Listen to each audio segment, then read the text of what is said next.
സംസ്ഥാനത്തെ അഭ്യസ്തവിദ്യരായ തൊഴിൽ രഹിതരായ യുവതി യുവാക്കൾ അവർ കേൾക്കാൻ കൊതിക്കുന്ന ഏറ്റവും ശുഭകരമായ വാർത്ത എന്ന് പറയുന്നത് PSC ഒഴിവുകൾ സമയബന്ധിതമായി നികത്തുമെന്ന് തന്നെയുള്ളതാണ്.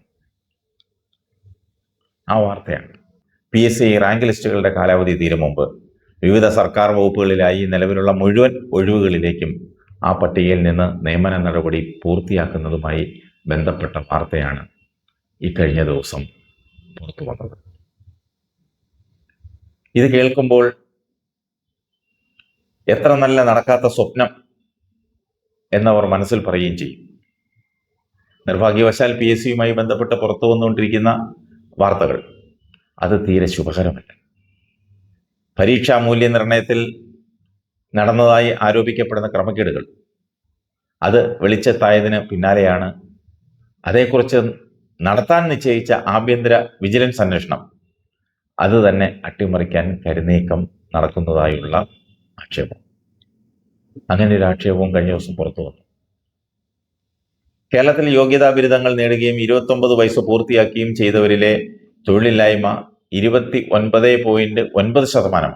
ദേശീയ ശരാശരിയുടെ 3 ഇരട്ടിയിലധികം വരും ഇത്. ഒഴിവുകൾ PSCക്ക് യഥാസമയം റിപ്പോർട്ട് ചെയ്യാതിരിക്കുന്നത് മുതൽ തുടങ്ങുന്നു ഉദ്യോഗാർത്ഥികളോടുള്ള സർക്കാരിൻ്റെ കടുംകൈ. റിപ്പോർട്ട് ചെയ്യപ്പെടുന്ന ഒഴിവുകളിൽ തന്നെ കൃത്യസമയത്ത് പരീക്ഷകൾ നടത്തുകയും അതുപോലെ റാങ്ക് ലിസ്റ്റ് പ്രസിദ്ധീകരിക്കുകയും വേണം. റാങ്ക് ലിസ്റ്റുകളുടെ കാലാവധി തീരുന്നതിന് മുമ്പ് പരമാവധി പേർക്ക് അതിൽ നിന്ന് നിയമനം നൽകണം. ഇതൊന്നും നടക്കുന്നില്ലെന്നുള്ളതാണ് പ്രധാന പ്രശ്നം. പോലീസ് കോൺസ്റ്റബിൾ റാങ്ക് ലിസ്റ്റ്, അതുപോലെ സ്റ്റാഫ് നഴ്സുമാരുടെ റാങ്ക് ലിസ്റ്റ്, ഇവയിൽ നിന്നൊന്നും ഈ അടുത്ത കാലത്തൊന്നും നിയമനം നടക്കുന്നില്ല. ഈ വിഷയം ഉന്നയിച്ച് റാങ്ക് പട്ടികകളിൽ ഉൾപ്പെട്ടവർ സെക്രട്ടേറിയറ്റിന് മുന്നിൽ മുട്ടിലെഴിഞ്ഞും ശയനപ്രദക്ഷിണം നടത്തിയതും മറ്റും സർക്കാരിൻ്റെ കണ്ണു തുറപ്പിക്കാൻ പെടാപ്പാടുപെട്ടതൊന്നും നമ്മൾ മറക്കാറായിട്ടില്ല. ഇന്നലെ പോലെ നമ്മുടെ മുന്നിൽ അതെല്ലാം തെളിഞ്ഞു കാണുന്നുണ്ട്. PSC റാങ്ക് ലിസ്റ്റിൽ നിന്ന് നിയമനം നടക്കാതിരിക്കുകയും തസ്തികകളിൽ ആളില്ലാതിരിക്കുകയും ചെയ്യുമ്പോഴാണ് താൽക്കാലിക നിയമനമെന്ന ഓമനപ്പേരിലുള്ള തരികിടകൾക്ക് സാഹചര്യമൊരുങ്ങുന്നത്. ഇത്തരം നിയമനങ്ങൾ സ്വാഭാവികമായും രാഷ്ട്രീയ പിൻബലത്തിലായിരിക്കും നടക്കുന്നത്. നമുക്കറിയാം, സ്വന്തം പാർട്ടിക്കാരെയും ഇഷ്ടക്കാരെയും ഇങ്ങനെ തിരികെ കയറ്റാനാവും. സ്വാഭാവികമായും ഏതു സർക്കാരിനും പ്രിയം അങ്ങനെ തിരികെ കയറ്റുന്നത് തന്നെയാണ്. കഴിഞ്ഞ 10 വർഷത്തിനിടെ വിവിധ വകുപ്പുകളിൽ നടന്ന താൽക്കാലിക നിയമനങ്ങളുടെ കണക്കെടുക്കാനിരിക്കുകയാണ് ഈ VD സതീശൻ സർക്കാർ. ആർക്കായാലും ജോലി കിട്ടുന്നത് നല്ല കാര്യം തന്നെ. പക്ഷേ അത് രാഷ്ട്രീയ മിടുക്കുകൊണ്ട് അതിൻ്റെ മറവിൽ ചിലർ ജോലി നേടുമ്പോൾ നഷ്ടമായി പോകുന്നത് കൂടുതൽ യോഗ്യതയുള്ളവരും അർഹതയുള്ളവരുമായവരുടെ അവസരമാണ്. അവർക്കാണ് നഷ്ടപ്പെടുന്നത്. അതാണ് ഏറെ ദുഃഖകരം. പിൻവാതിലിലൂടെ കയറിപ്പറ്റുന്ന താൽക്കാലികക്കാർ അവർ കാലാവധി നീട്ടി വാങ്ങി സുരക്ഷിത താവളമുറപ്പിക്കും. സർക്കാർ കാലാവധി തികച്ച് ഇറങ്ങിപ്പോകുന്നതിന് മുൻപ് സ്ഥിരപ്പെടുകയും ചെയ്യും.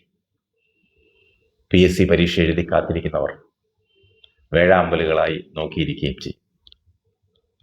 ഇതാണ് നടന്നു വരുന്നത്.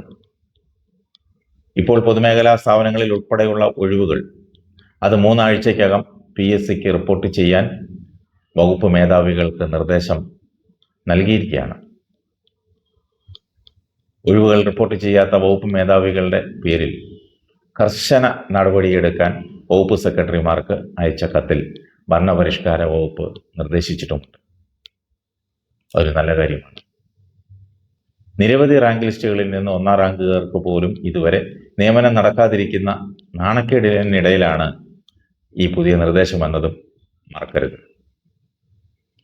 എന്തായാലും ഈ സർക്കാരിൻ്റെ ഉത്സാഹം അത് ഉദ്യോഗാർത്ഥികളുടെ മനസ്സിൽ വീണ്ടും പ്രതീക്ഷയുടെ നാളം കൊളുത്തുന്നതാണ്.